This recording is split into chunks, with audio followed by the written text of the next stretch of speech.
না জানিয়া আমি এই জায়গায় আমার ওই চালনা থেকে একটা লোক আসছিল। আচ্ছা।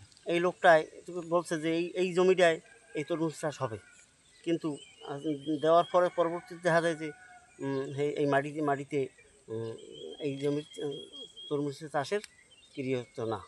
আচ্ছা আচ্ছা। উপজেলা কৃষি কর্মকর্তাদের সাথে কি কোনো ধরনের যোগাযোগ করেছিলেন কিনা তরমুজ চাষ করার আগে? না, আমার দ্বারা এরকম কোনো পরামর্শ আমার দ্বারা হয়নি। আচ্ছা, যার জন্য কোনো প্রকার সহযোগিতা আপনি পাননি?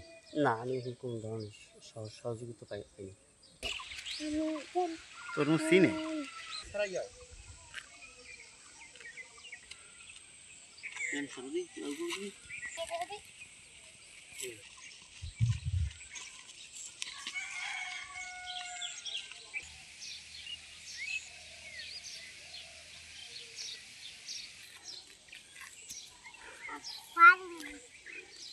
পারোই না।